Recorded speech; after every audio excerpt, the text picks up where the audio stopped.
Greetings, Keishlanes. Keisha Prime here with my live reaction of Dr. Stone, chapter 185. Last chapter, they established what will probably be the battlefield for the finale of this arc. Fort Medusa. Also, they've been developing some tactics using at least the one Medusa they have in operation, while sadly finding out that who's on hand just don't have the skills necessary to work with such the meticulous nature that is the Medusa. So, yeah, they're making progress on the power sources, but not so much on the mechanisms themselves. So that's going to be problematic. But hey, one Medusa with a decently charged battery could do it for them, but you'd have to use it very well. But then again, we kind of did see that, during Treasure Island, so I'm sure Senku has some ideas brewing in the back of that noggin. But let's get into it, shall we?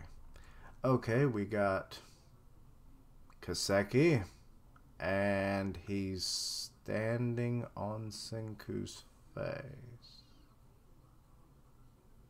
Okay. And the title is Lovely Cleavage Plane. We're going to have a...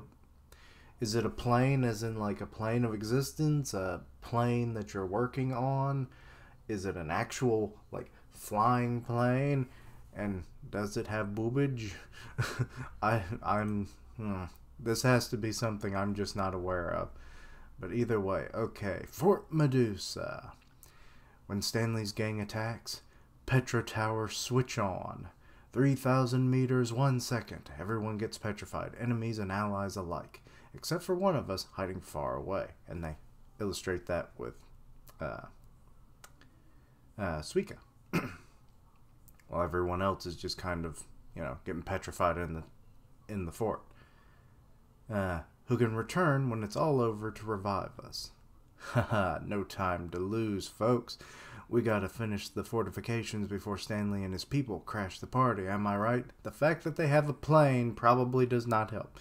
Also, weapons. Very sophisticated weapons. I mean, technically, I guess the Medusa is the most sophisticated weapon, but you know what I mean. The real issue is the thing smack dab in the middle of the fort. The Petra Tower. If we can reactivate one of the Medusa devices, then we've got this battle won. Huh? Okay, and they're showing like a real close-up of it.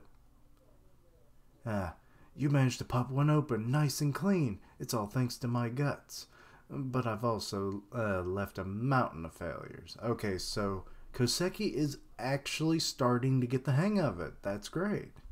I mean, he's been a trial and error person his whole life, and he's had 50 years of crafting experience, and it's really done well for them. So it's like, and with all of the samples they have, he had all of the materials he needed to start learning it. So this was just a thing inevitable, really.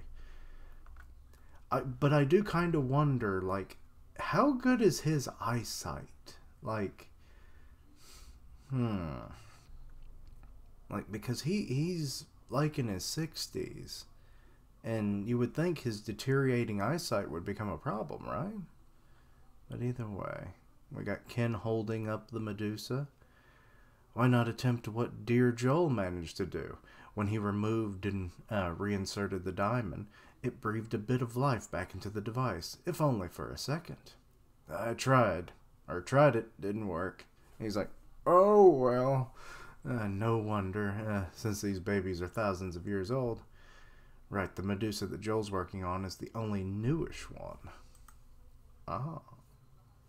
Yeah, I mean newish by a few thousand years. Let's see. So we gotta dig deep down into our guts and craft one for ourselves. Are they crafting a diamond or a whole Medusa? Because I was thinking he's thinking about a Medusa. A new diamond battery that's the perfect shape and size. Okay, so they're just going to craft the diamond. Alright, that makes sense. More sense than what I initially thought. Okay, while he's whittling it down, we're changing locations to Corn City. And Joel be having quite a few of them batteries be worked up already. 1 meter, 1 second. No dice. It ain't working. Oh. And you're not helping. Hey, it's okay. So the reporter's like, she's like trying to, make Joel feel better about himself. It's a perfect match in shape and size. If my skills can't pull it off, then no one in the world can do it. Could it be an ordinary diamond somehow isn't the answer? There's got to be some key difference, but what? Kaseki, I think, is figuring it out. I said Kaseki. He's looking at his little polished diamond, which, good lord, I forget how small these things are supposed to be. Haven't heard a peep from Joel, and all this grinding away makes me feel like I'm running around in circles. Still, I can't quit. Not if my guts and I have anything to say about it. Running around in circles. Not even 1 millimeter. Think about it. Joel the pro, and you with a mountain of samples. Can't seem to pull it off. That tells us that something's wrong. And that tidbit of knowledge is worth its weight in gold. Oh, this rare pep talk from Senku's working wonders. Pep talk? In 10 billion years, I never thought we'd hear encouragement from him. Are you implying he's some kind of monster? Well, actually, I see your point. Oh, well, Luna is totally on board about Senku's true personality. I like it. Let's see here. He's just stating the blunt truth at the core of trial and error. A string of errors isn't a dead end, it's progress. For sure. Errors, huh? Because one tiny error can ruin the diamond, right? Nah, I don't think that's it. These diamond batteries we're making are solid as heck, and Chrome even illustrates that by beating it with a hammer. I'd say they're even tougher than the ones we found in the Medusas. I still got it, don't I? Ground to perfection so they can't, or they won't crack. Uh-oh. So what is up with his face? Wait. An artisan like me would never want to make a gem that could crack. So then why? I see. Oh. It's imperfect diamonds that would actually be the case, because they're making ones that don't crack, but the ones they've actually found in the Medusas were cracked. I mean, presumably that could be just due to time, but like they weren't under any severe pressure, just weathering from being outside. So then why? And now flashback, I see cracks slightly along the cleavage planes. Oh yeah, that was already mentioned. My bad. Planes prone to cracking. Even the clean ones have cracks in them. So now he's looking over at the diamonds. These are the diamonds from the Medusas. Now if I give him a whack, just so, and he split the diamond. And what is he doing? Every single diamond battery. Why are they cracked right down the middle so cleanly? Running through the lines that intersect at the tip are cleavage planes, where the crystal bond is weakest. So those lines might be channeling something. It's got me fired up. The thought of a wicked crafting challenge. Oh yeah, now I'm seeing how the structures are supposed to be. Progress! Great, now it's just a battle against time. Yeah, which they're running out of steadily. Sure, wish we could give Joel this hint. Things will run smoother if we could fill each other in about our discoveries, no? Like I said, we can't send out radio waves. We'd better not reveal our position to Stanley's gang. Until we're fully prepared to do battles. Yu-Gi-Oh! Or Yu-Gi-Oh! Yukio. That. His name just gets me every time. Okay, so now they're building and there's a tree mouse. Why is that written on that thing? Now, someone's got to hide real far from the port. And this key guerrilla operative who's going to revive us all in the end is Suika. And she's like, ee. Hiding. Suika is really good at that. And she just pops into her little melon rind. Not to mention, it'll be safer for you far away from the battle. I mean, that's true. And worry not, since Francois, I almost said Francesca for some reason. Francois will assist. With my support, Master Suiko will want for nothing. Okay, so we're getting 2 people. I mean, that's probably for the best. So, should I hide near the big river? Oh, I love it that she's even got a little pack on her. Well, it's like a kind of a backpack or a sleep pad or whatever, just on the back of her head. Well, she's in the damn Rhine. I don't get it. How's that attached? Indeed, they will make regular food deliveries, and one cannot survive without fresh water. Furthermore, we anticipate that that Master Stanley and his compatriots will reach our location by traveling upriver. Staking out the river may allow you to detect the enemy before they detect us. And she's up a giant tree. Okay. Is something the matter, Master Suika? I think I see them. What? Oh no, they're doing camouflage canoes. I mean, to be honest, how is that camouflaged when it's a boat and you can obviously see the boat? But I get what they're doing. They're coming upriver already. They just took smaller vessels so you wouldn't see them coming as easily. And it looks like Stanley is leading the charge in the first boat that came ashore. So this is real guerrilla warfare we're getting into. Okay. Okay, they're all making landfall now. They've got, is it,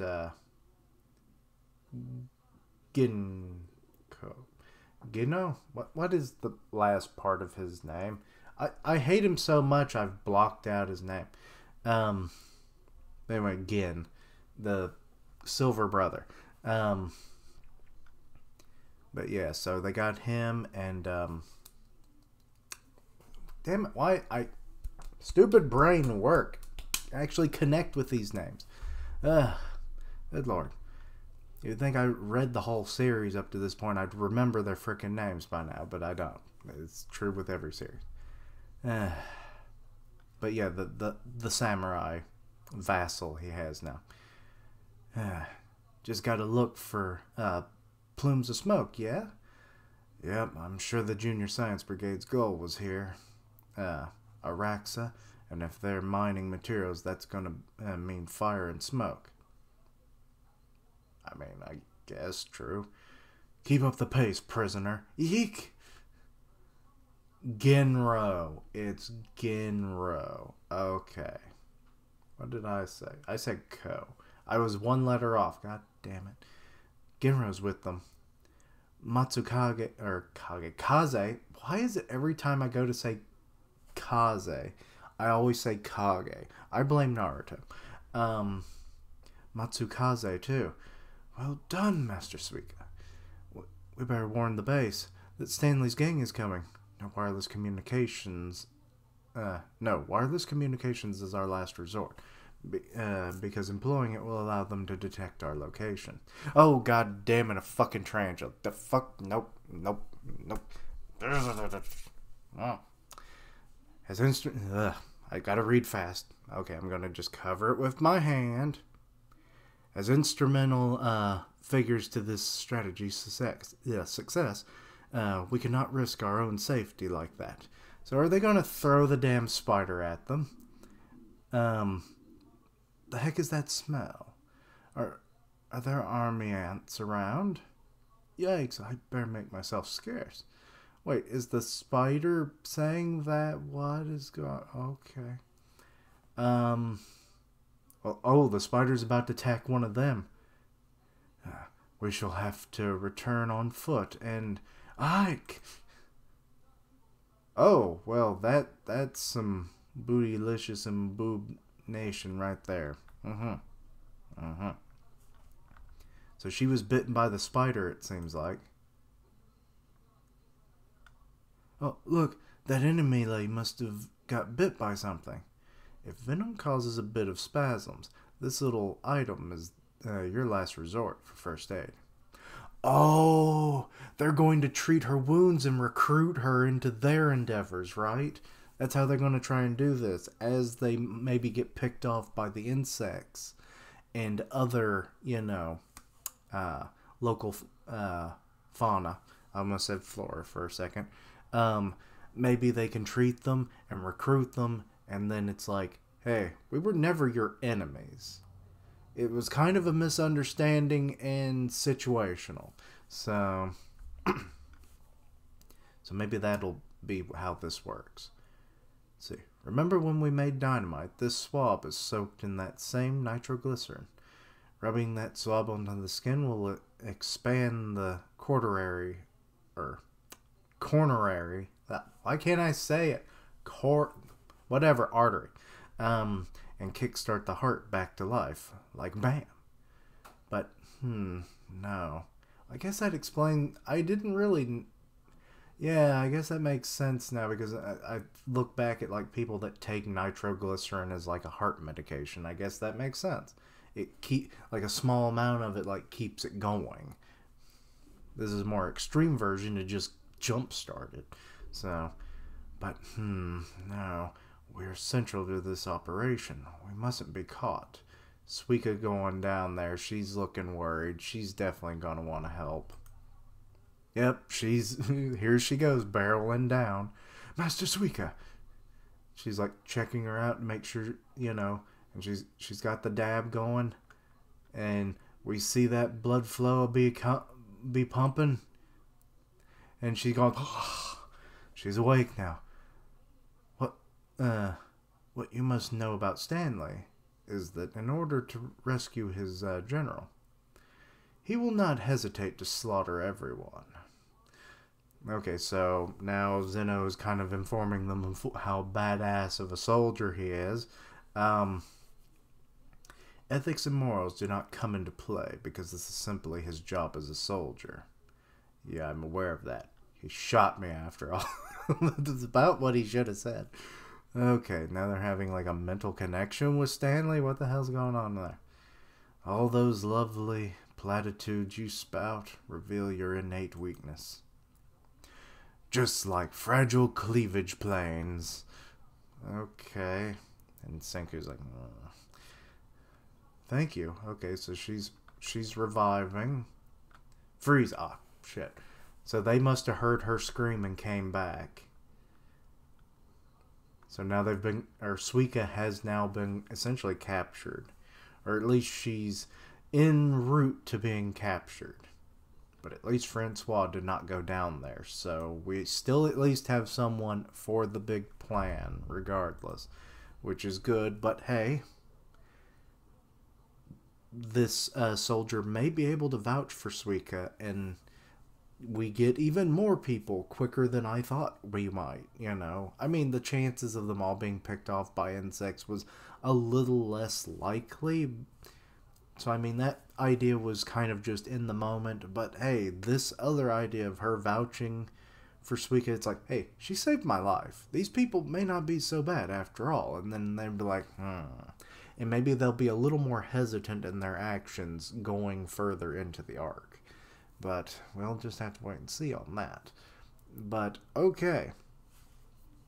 Kaseki is starting to get a handle on making the diamonds. They, found a big breakthrough. Literally when they broke through the cleavage plane. So, yeah. But I'm not exactly sure how that's going to... Like, is that implying that the diamonds that they need are the natural varieties? Or are they going to try and modify the manufacturing process of the artificial ones so that they can, create this, cracking effect in the plane? I'm not sure. But it is interesting that, like, this is actually a part of it. Like, so I would have to imagine that Y-Man actually artificially makes his own diamonds. Which, funny enough, I was watching Sunday Morning on, like, CBS and everything, and they mentioned, like, diamond productions. Like, people are making more diamonds, in a lab than what we do mining, for obvious reasons. It's safer, it's more, environmentally friendly, and the end results are usually a lot better. So yeah, kind of funny that because what was it, just a couple 3 chapters ago, I was like, wait, you can artificially make a diamond, an actual diamond, not just cubic zirconium. So I was like, okay, interesting. But yeah, so yeah, I'm thinking maybe Y-Man, like, had some kind of very, like, meticulous method of creating the diamonds so that they had this flaw in them, so that the effect, like, that he found and then created the petrobeams and the Medusas. So yeah, that must be it. So I'm thinking that's probably what their next step is going to be, is modifying the artificial diamond creation process. So yeah. But anyway, so yeah, with Stanley now being in the jungle, that's going to be obviously a problem. They're steadily running out of time, especially if, I don't know exactly how far away they got from the fort before that, Suika noticed them, so that bit is a little hard to really peg down. But I am glad that Francois went with her, because, I mean, if she had gone alone, yeah, her being captured, or at least in the processes of being captured as she did, she would have done these same actions regardless. So I do kind of wonder what Francois will do to help her, because we're obviously seeing what would have happened had she been alone. So it's good that she had a buddy system.